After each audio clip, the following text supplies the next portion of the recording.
السلام عليكم ورحمة الله وبركاته. إن الحمد لله نستعينه ونستغفره ونعوذ به من شرور أنفسنا ومن سيئات أعمالنا. من يهده الله فلا مضل له ومن يضلل فلا هادي له. أشهد أن لا إله إلا الله وحده لا شريك له وأشهد أن محمدا عبده ورسوله الكريم.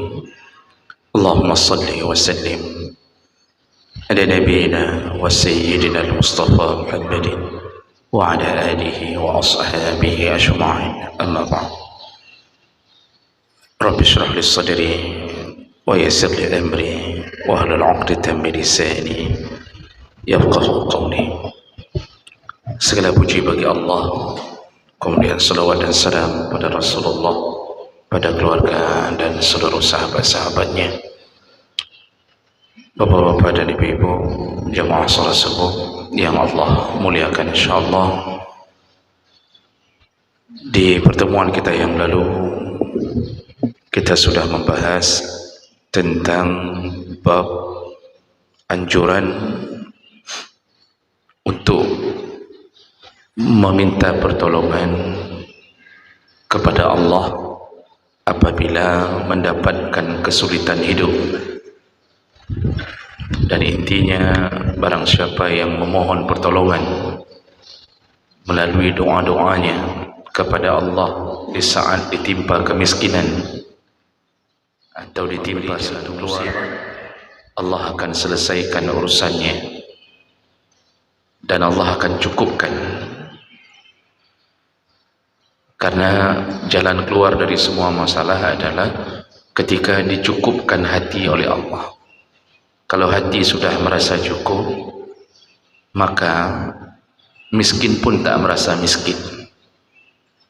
Tapi kalau hati tak merasa cukup, si kaya pun tak pernah merasa kaya. Maka penyelesaian masalah itu salah satunya, kalau kita mohon kepada Allah, Allah berikan hati yang cukup. Juga Nabi mengatakan, barang siapa memohon kepada manusia, maka tidak ada jalan keluar dari manusia kecuali hanya menambah masalah. Baik, kita lanjutkan.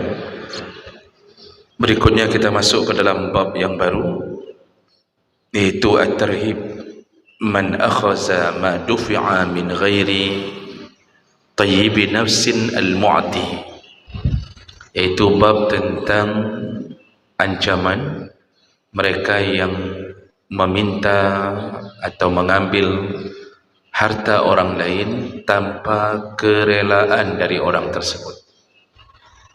Artinya ini dalam kasus meminta, bukan mencuri. Jadi bab ini memuat hadis apa ancaman seandainya seseorang meminta-minta tapi orang yang memberinya tidak rida atau tidak rela, walaupun dia tetap memberi tapi hatinya tidak rida. Baik, kita lihat hadis dari Nabi. Hadis riwayat Ibnu Hibban dalam Sahih Ibnu Hibban dan dengan derajat yang sahih li ghairi.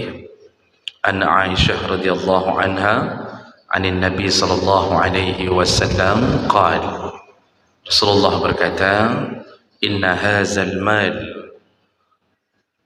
khadiratun khulwah, sesungguhnya harta itu hijau dan manis, kata Rasulullah.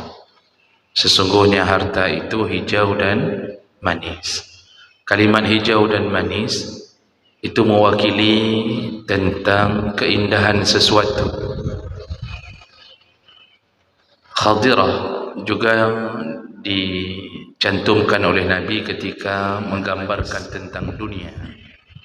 Nah, hijau itu maksudnya menarik untuk dipandang dan membuat terpukaunya hati.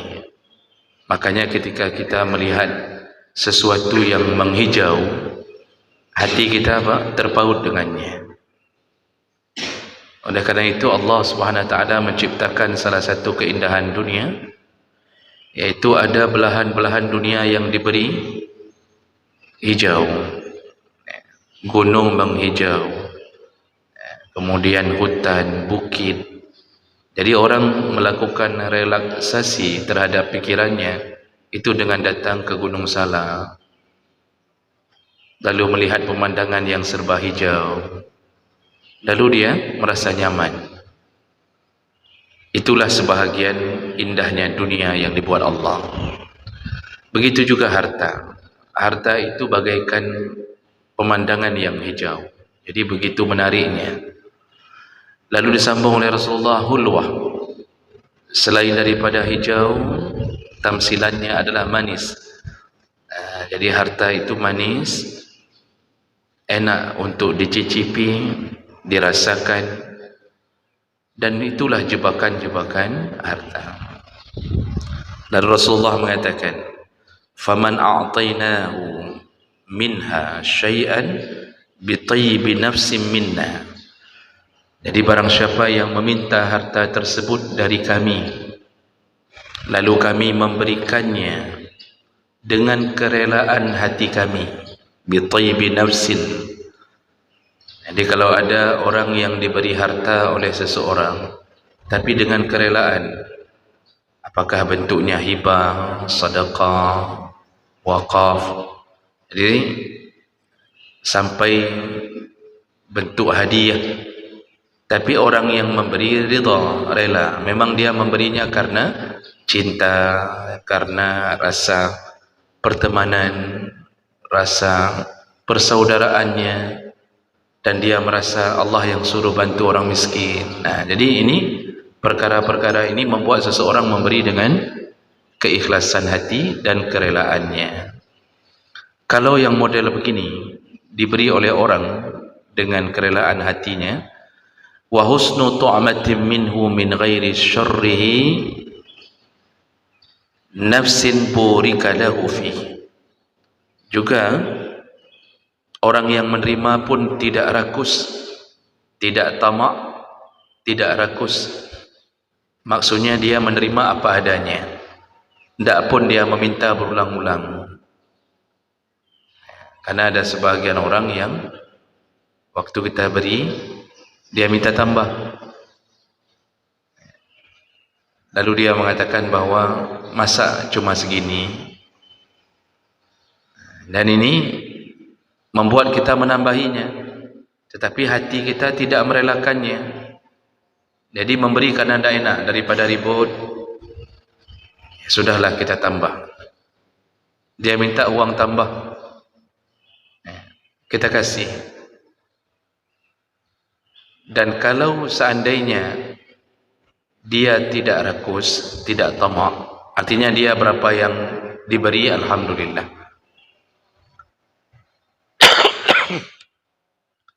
Maka apa yang dia dapatkan dari harta itu? Burika lahu fihi.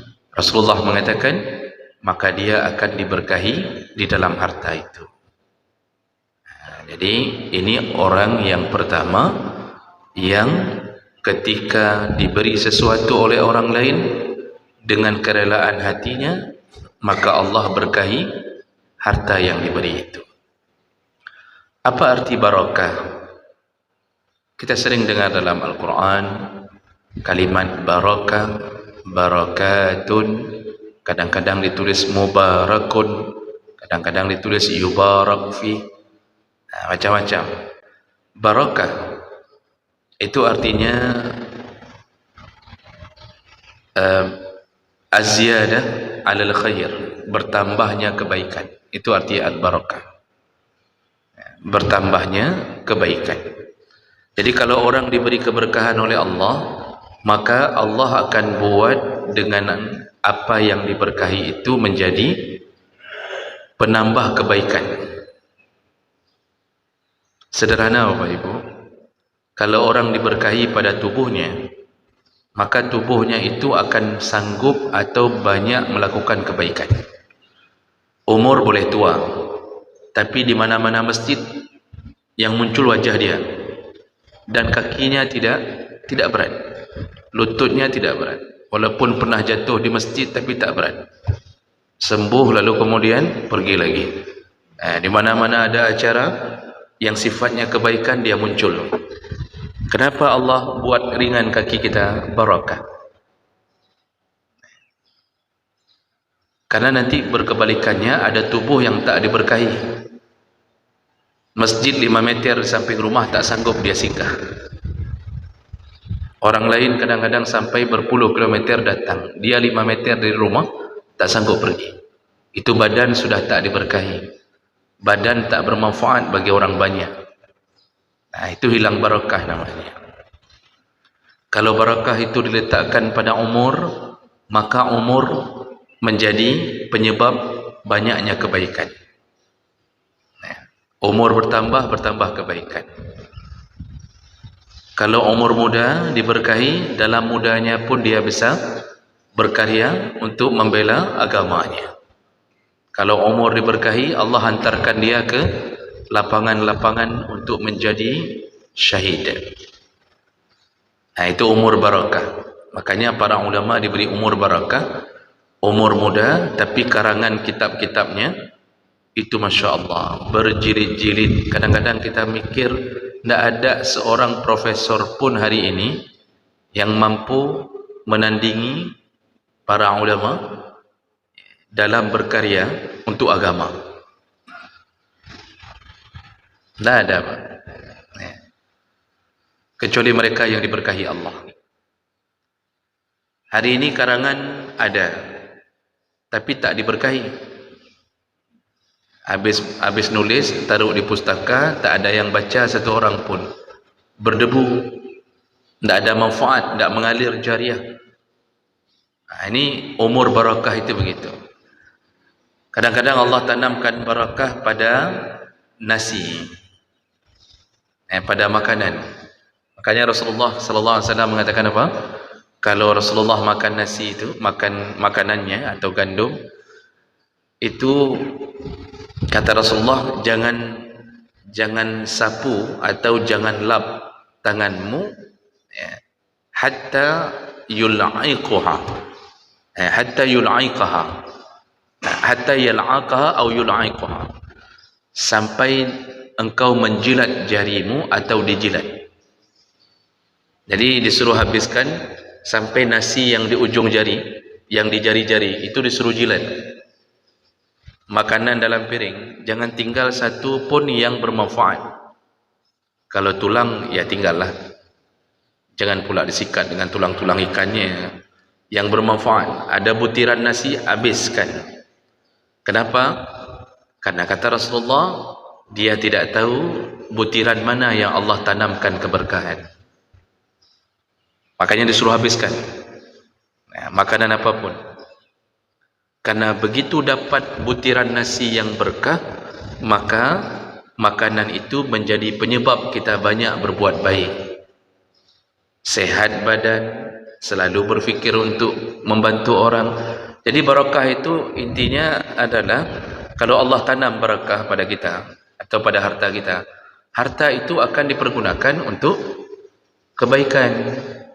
Makanya harta yang tidak berkah itu hanya ditanam di dalam ATM atau diceleng di rumahnya, tapi tidak pernah disedekahkan walaupun banyak.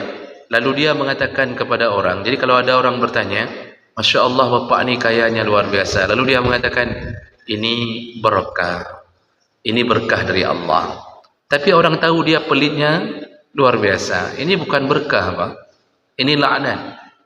Berkah itu membuat harta itu ringan untuk dikeluarkan. Tiada sedekah. Nah ini yang disebut barakah. Makanya tanah Masjidil Aqsa kan tentang Isra Mi'raj, kan Allah katakan subhanallazi asra bi'abdihi lailan minal masjidil haram ilal masjidil aqsa allazi barakna haulah. Jadi Masjidil Haram, Masjidil Aqsa diberkahi. Kalau Masjidil Haram kita sudah lihat keberkahannya, orang datang ke situ hanya zikir. Jadi Masjidil Haram itu dipenuhi dengan kalimah-kalimah Allah, kebaikannya banyak. Orang datang ke situ langsung seperti merasa seakan-akan telah berada di taman-taman surga, rasa senang hati. Berulang-ulang orang datang untuk berzikir di situ. Masjidil Aqsa hari ini malah tidak bisa dimasuki sembarangan.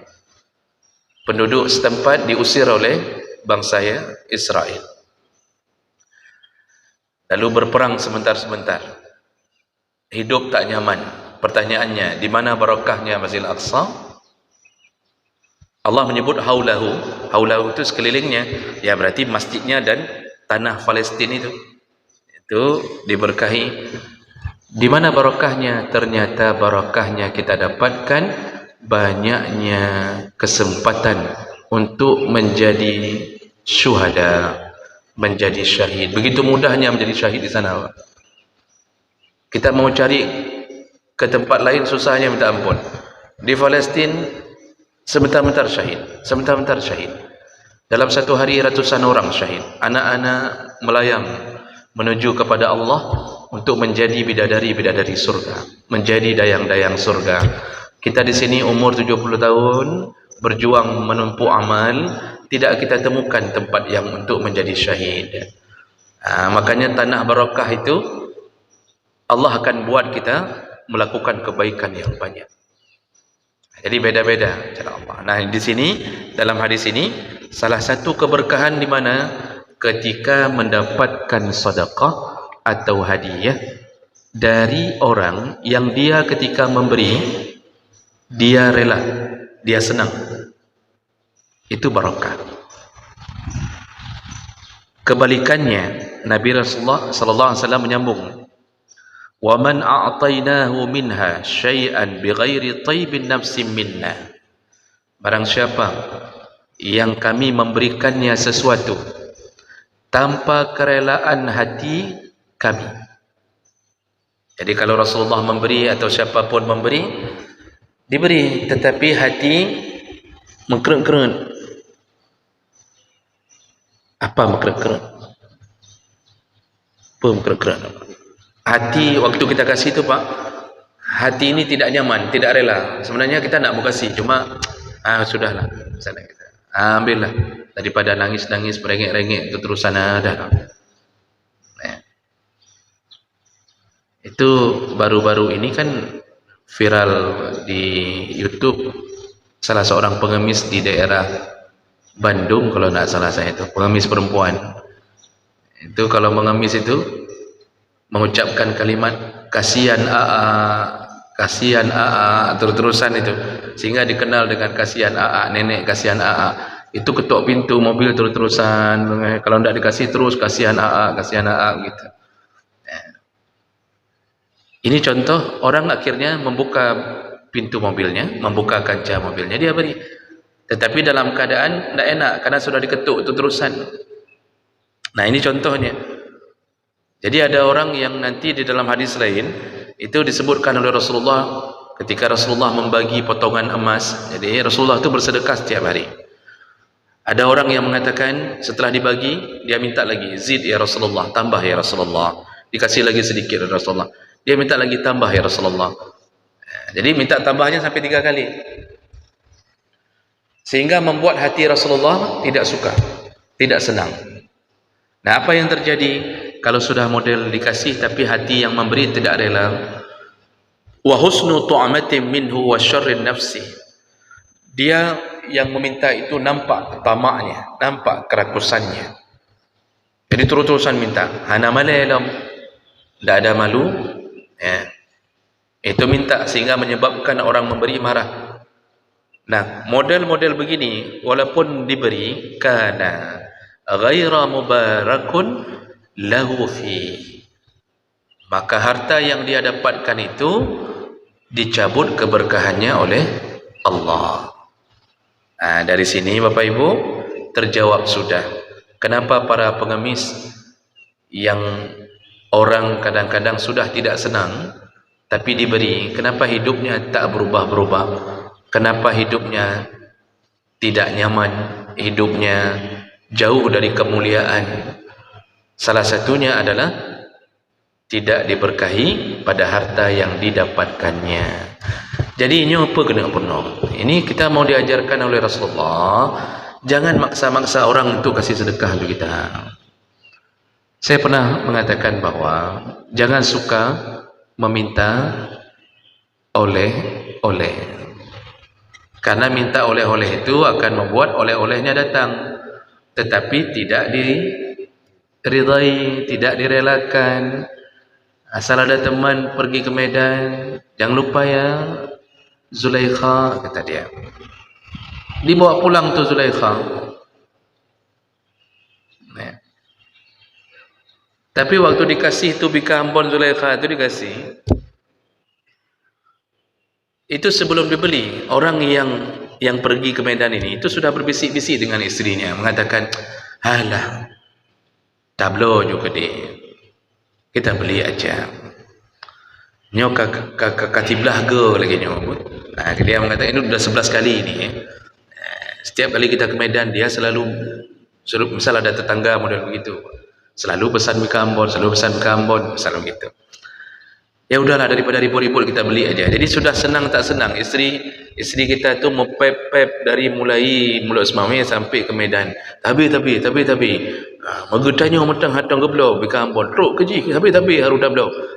Karena itu Pak, lancang mulut mau ke mana Medan bika ambon ya, satu kotak ya. Satu kotak bika ambon tu berapa itu Pak? Siapa penjual bika ambon sini Pak? Itu yang model kotak besar 100 lebih itu. Yang model kotak besar itu. Membayangkan sudah 11 kali 100 kali 11 1.100.000 untuk bika ambon saja.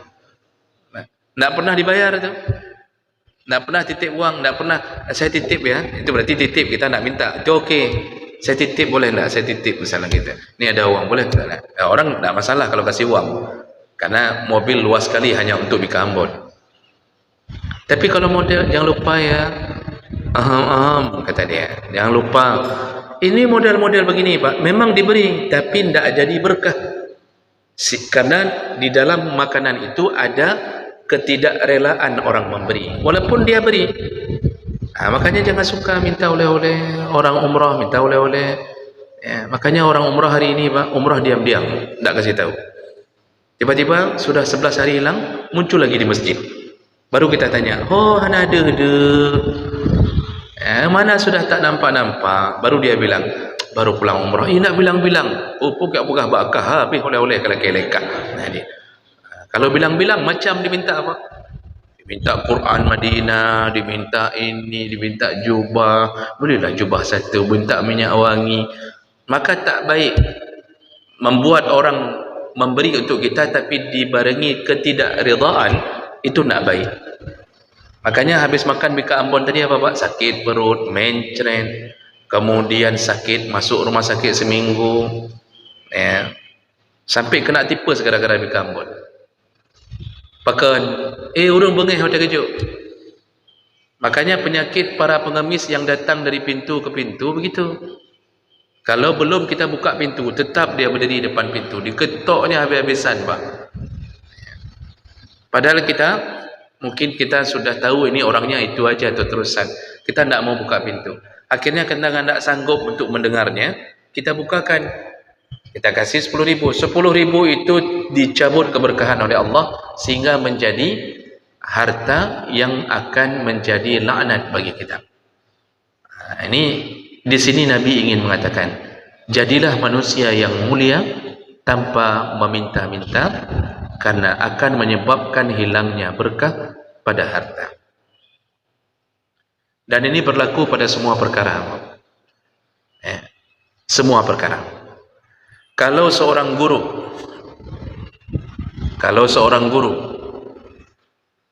atau dosen menyindir muridnya, nah besok hari guru, hari dosen tidak ada, hari guru. Besok hari guru, kasih tahu sama mama ya, paham-paham kalau hari guru itu kayak mana. Depannya hari guru itu sudah dibiasakan anak-anak beli kado semua untuk guru. Hari guru pergi dengan motor, pulang dengan becak.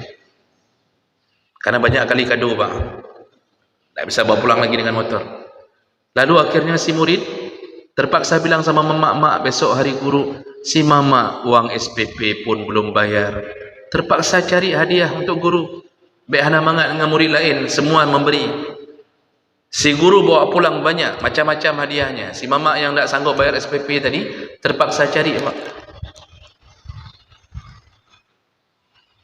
Si guru pulang dengan banyak hadiah. Tetapi ketahuilah, karena ada hati yang tidak rela. Mungkin di rumah si wali murid akan mengatakan, boh kupuang, tip-tip tun laganya. Itu yang model begitu, Pak. Bahasa tak senang di hati memberi. Itu tidak ada berkahnya harta yang diberi. Bahkan dicabut keberkahan itu bisa menyebabkan laknat Allah. Maka jangan suka-suka minta sama wali murid. Jangan suka-suka minta sama wali murid dan jangan suka-suka minta sama murid. Kecuali dia memberi bukan di hari-hari yang memang kita sudah menjadikan rahasia umum. Karena ada juga memberi sudah jadi rahasia umum. Waktu bagi rapor, penyakit, asal bagi rapor kasih hadiah. Yang tak kasih hadiah, sudah 2 kali tak kasih hadiah, ditandai sama gurunya. Kamu ya, ibu lihat kamu udah 2 kali tak ada apa-apa untuk ibu. Kasih tahu sama mama ya. Jangan kayak gini lah. Lihat tu anak-anak lain tu, lihat si Andi tu, si Johnny si Johnny itu anak siapa, Pak? Mana saya tahu. Oh, dah mulai itu tersindir-sindir. Akhirnya tip semester bawa hadiah ke sekolah, Itu tidak boleh. Kecuali mereka datang dengan keridaan hati. Setelah selesai dari sekolah kita, orang tuanya datang membawa hadiah, kebunnya, ibu terima kasih banyak sudah mendidik anak kami selama ini. Itu barakah. Kalau dikasih pisang, pisangnya barakah. Dikasih tomat, tomatnya barakah. Semua barakah. Jadi ini yang penting kita jaga. Maka jemaah melakukan Allah, sebagai penutup, 5 menit lagi sebagai penutup, Rasulullah mempertegas dengan hadis dari Muawiyah bin Abi Sufyan, qala Rasulullah sallallahu alaihi wasallam, la tulhiqu fil mas'alah. Jangan terus-terusan kalian meminta-minta. Kata Rasulullah, jangan suka terus-terusan meminta-minta. Fa wallahi, demi Allah, kata Rasulullah. Ini hadis sahih, demi Allah, la yas'aluni ahadun minkum syai'an. Tidak mungkin, kata Rasulullah, tidak mungkin kalau seseorang di antara kalian meminta sesuatu kepada aku, fatukhriju lahu mas'alatuhu minni syai'an wa ana lahu karihun.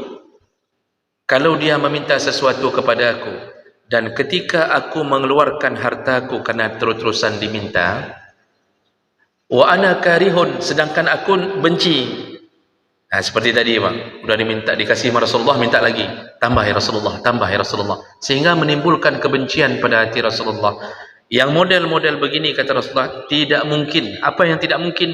Fayubaraku lahu fi ma'ataituhu. Tidak mungkin ada keberkahan pada harta yang telah kuberikan untuknya. Makanya Rasulullah pun ternyata seseorang yang penuh dengan kasih sayang. Rasulullah yang diberikan akhlak paling mulia, ternyata tidak suka juga sama orang-orang yang memaksa-maksa untuk meminta-minta. Sehingga seorang Nabi pun mengatakan, kalau sudah menyakitkan perasaan orang yang meminta, orang yang memberi, maka hilanglah keberkahan pada harta yang diberi. Makanya jangan suka-suka meminta-minta. Ini siapapun, Pak, siapapun, dimanapun, kapanpun, itu jangan sampai terjadi. Berbeda kalau itu kewajiban. Contoh, istri minta sama suami, bang, uang belanja belum ada. Kata suami, tidak baik meminta-minta, tidak ada keberkahannya. Ini bukan istri yang ada diberkahi, suami kurang ajar, bang. Itu wajib. Kalau itu nafkah wajib, itu wajib istri minta. Istri boleh sampai nangis-nangis guling-guling itu, nejuk peng belanja, menyohan nejuk, ne pulang long kening bak mak long, aku pajuh bukan. Itu wajib. Itu bukan tak berkah. Suami yang kurang ajar kalau begitu. Ini yang maksudnya bukan kewajiban. Lalu kita diminta-minta sampai menyakitkan perasaan kita, walaupun beri, tetap harta itu tidak baik. Inilah pelajaran dari Nabi untuk kita di subuh hari ini. Mudah-mudahan kita menjadi pribadi Muslim yang mulia, yang punya harga diri dan tidak suka menahan tangan kita atau menadahkannya pada orang lain.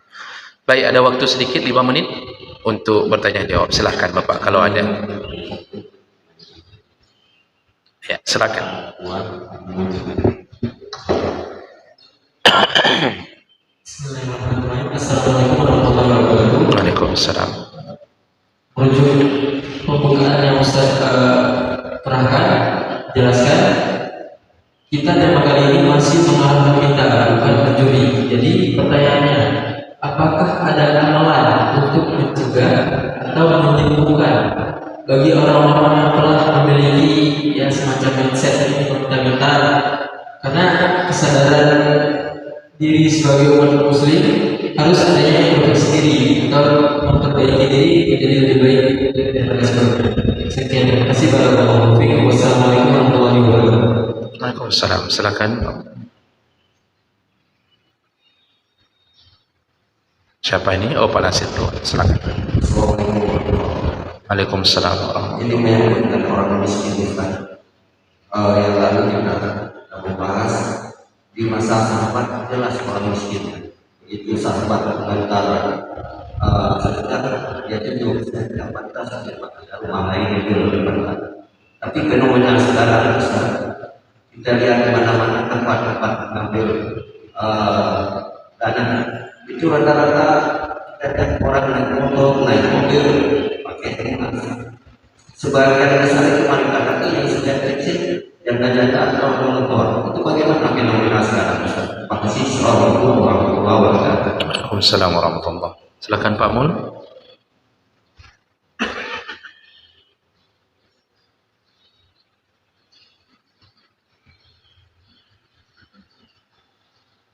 Assalamualaikum warahmatullahi wabarakatuh. Waalaikumsalam warahmatullahi. Ketika Allah memuji seorang hamba kekurangan kekurangan kesehatan, jadi sering kita berdoa untuk minta dimudahkan rezeki atau minta disembuhkan penyakit yang kesehatan. Itu bagaimana Pak Ustaz? Apakah doa yang kita panjatkan itu bisa menghentikan ujian atau cobaan yang sedang Allah berikan kepada kita? Atau justru mana sebaiknya kita berdoa, ya Allah sabarkanlah aku dengan kekurangan ini. Jadi ada dua kadang kita sering kita langsung diubah, kita sedang diuji dengan kekurangan kita diubah dan seketika diberikan harta kembali. Nah, mana sebaiknya kita sebagai seorang hamba itu berdoa, apakah kita diberikan kesabaran atau kita ditambahkan rezeki kita? Baik. Baik. Waalaikumsalam warahmatullahi. Terima kasih banyak atas semua penanya. Waktu kita singkat, jadi kita jawab dengan singkat padat. Yang pertama tentang bagaimana atau adakah amalan yang membuat kita jauh dari sifat meminta-minta begitu ya. Jadi sifat ini muncul karena hati yang tak pernah merasa cukup, nafsu yang tak pernah puas. Ini yang menjadi penyakit hati. Maka tidak ada lain yang bisa mengubah keadaan ini. Kita disuruh untuk meminta kepada Allah agar mengubah hati ini menjadi hati yang merasa cukup. Makanya salah satu doa yang kita bacakan di 2 minggu yang lalu, hadis Nabi yang Rasulullah memohon perlindungan dari 4 perkara. Kata Rasulullah, Allahumma inni a'udzubika min ilmin la yanfa'. Ya Allah, aku berlindung kepadamu dari ilmu yang tak bermanfaat. Wa min qalbin la yakhsha', dari hati yang enggak bisa khusyuk lagi. Wa min nafsin la tashba', dan dari hati, dari nafsu atau jiwa yang tak pernah merasa puas. Ini doa ketiga ini. Nanti yang terakhir, wa min du'ain la yusma', dari doa yang tidak didengarkan lagi.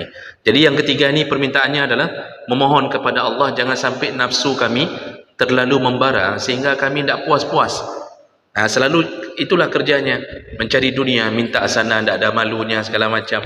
Doa itu ucapkan, maka Allah akan lindungi kita. Begitu dikabulkan Allah, Allah lindungi kita, hati kita berubah. Jadi kita ada gaji apa adanya, kita bersyukur kepada Allah. Jadi amalannya tak ada lain kecuali mengharap agar Allah membalikkan hati, menjadi hati yang qanaah, yang menerima apa adanya, hidup sederhana tapi merasa cukup. Di situ kebahagiaan dapat. Karena penyakit itu penyakit orang yang memang tidak puas-puas dan tidak ada malunya. Itu makanya minta sana, minta sini, sampai mencuri punya orang. Itu penyakitnya. Jadi kalau amalan badan tidak ada yang bisa mengubah, tapi amalan hati. Begitu hati itu sudah dirubah, maka dia akan dibuat oleh Allah rasa malu, lalu mulai bersemangat untuk mencari rezeki dengan tangan sendiri. Itu kira-kira begitu. Karena doa bisa mengubah keadaan. Pertanyaan kedua, hari ini orang yang kita berikan bantuan malah orang-orang yang punya, orang yang kaya. Maka sebenarnya bantuan kepada orang kaya tak terlarang sebenarnya. Karena sedekah ke orang kaya pun itu tetap berpahala sedekah. Sama, Pak, sedekah. Kita kasih ke anak keponakan kita kaya, tapi kita ingin kasih sesuatu, hadiah, maka tidak mengubah pahalanya. Namun yang menjadi masalah ketika orang kaya itu menyembunyikan statusnya atau dia menghibah-hibah untuk diberi, padahal dia tidak termasuk orang yang layak diberi. Ini sama seperti orang kaya mencari zakat. Orang kaya mencari zakat. Dia kaya, tapi zakat dia terima, maka zakat itu akan menyebabkan laknat baginya, bukan barakah. Maka tidak boleh. Oleh karena itu penyakit dunia hari ini adalah mencari surat miskin dari kecil. Padahal beasiswa itu diperuntukkan kepada anak-anak dari orang miskin. Makanya disuruh foto meteran, disuruh foto rumah. Dia tidak di foto rumah, Pak. Di fotonya kandang bebek di belakang rumahnya. Nanti meteran, di foto meteran orang miskin tetangga yang 4 ampere. Lalu kemudian ambil surat miskin. Di pak kecil kan tak tahu membuat ke mana. Tak ditanda tangan, tak enak, tekam helom segala macam. Maka dia terpaksa dapat beasiswa tu anak orang kaya tu. Gara-gara anak dia dapat, ada satu anak orang miskin yang terpinggirkan, yang selayaknya dapat. Maka seluruh anaknya, seluruh apa yang didapatkan oleh anaknya selama kuliah tidak akan berkah. Selesai kuliah apa? Nganggur, menjadi penyakit di rumah, kerjanya cuma nonton film porno, melawan orang tua. Kenapa? Beasiswa kok kada cok. Itu contoh. Makanya orang kaya jangan ngaku-ngaku miskin, Pak. Orang kaya itu tangannya begini, memberi surga. Kalau orang kaya sudah begini, neraka. Jadi jangan sok-sok miskin. Kaya-kaya saja, tapi kayalah, menjadilah kaya yang dicintai. Jadi orang miskin mendoakan, ya Allah, Bapak itu Masya Allah, ketika kita meninggal ditangisi sama orang miskin, kita tidak ada lagi beras semenjak beliau meninggal. Itu pahalanya, Pak, subhanallah. Maka jangan sok-sok miskin bagi orang kaya, tapi orang miskin pun jangan sok-sok kaya. Si kaya jangan sok miskin, baik pendekatian. Yang miskin pun jangan sok-sok kaya, karena nanti akan muncul sifat sombong sekaligus bangai. Begitu. Jadi itu tak boleh kasih.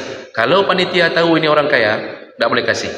Tak boleh buat rumah duafa kepada orang kaya, karena nanti berubah rumah itu menjadi pengkhianatan kepada orang miskin. Sudah, yang terakhir. Kalau orang ditimpa berbagai ujian dari Allah, musibah, baik kemiskinan, sakit, macam-macam, apakah dia minta bersabar menerima semua itu, atau dia minta disembuhkan sakitnya, diberikan kaya? Nah, pertanyaan pertamanya, kalau diminta untuk sembuh, apakah Allah akan bisa buat sembuh? Bisa, Pak. Itu yang pertama dulu. Jadi kalau kita minta sembuh apa minta sabar? Minta sembuh, saya bilang. Apakah Allah sembuhkan? Allah sembuhkan. Tapi kalau dibandingkan mana lebih utama? Lebih utama minta sabar. Dan ini terbukti melalui hadis Nabi, seorang perempuan yang terkena penyakit ayan. Seorang perempuan berkulit hitam terkena penyakit ayan, mendatangi Nabi SAW, memohon, ya Rasulullah, berdoalah kepada Allah agar aku sembuh. Kata Rasulullah, kalau engkau mau sembuh, kudoakan. Tapi kutawarkan, kalau engkau bersabar dengan penyakit ini, kujamin engkau surga. Langsung perempuan itu membatalkan permintaannya. Dia katakan, ya Rasulullah, jangan doa lagi. Biarkan aku sakit begini, dan aku akan bersabar. Dia lebih memilih surga. Jadi kalau sembuh, Rasulullah tidak mengatakan surga. Tapi begitu sabar di atas penyakit, Rasulullah mengatakan apa? Kujamin engkau surga. Lalu kemudian sambil berlalu, perempuan ini mengatakan, tapi ya Rasulullah, kalau boleh, mintalah kepada Allah waktu aku sedang kambuh. Karena ayan itu kan menggelepar-gelepar, Pak Sawan Mano. Itu kan menggelepar-gelepar. Kalau boleh, ketika aku sedang kambuh, mohonlah kepada Allah agar auratku tidak terbuka. Itu dikabulkan, diminta sama Nabi. Jadi perempuan ini tidak sembuh-sembuh sampai meninggal.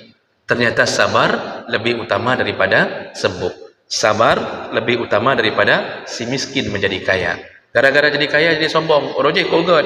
Semenjak waktu miskin Pak di masjid 5 waktu muncul Pak. Begitu kaya, antum dahli. Kenapa? Mbak kedai kopi sudah ada uang untuk beli modal chip game judi online. Semenjak kaya lah dia hancur hidupnya. Makanya ada orang kadang-kadang kan dikasih tahu orang Pak, ikah lebih ke takir ke menyapu deh kok palih ke katanya. Itu kadang-kadang begitu hikmah hidup itu. Maka terimalah apa yang diberi oleh Allah Subhanahu wa taala. Baik, kira-kira begitu kita cukupkan karena waktu kita memang singkat. Insyaallah kita bertemu di Rabu yang akan datang. Subhanakallahumma bihamdik, asyhadu an la ilaha illa anta, astaghfiruka wa atubu ilaik. Wassalamualaikum warahmatullahi wabarakatuh.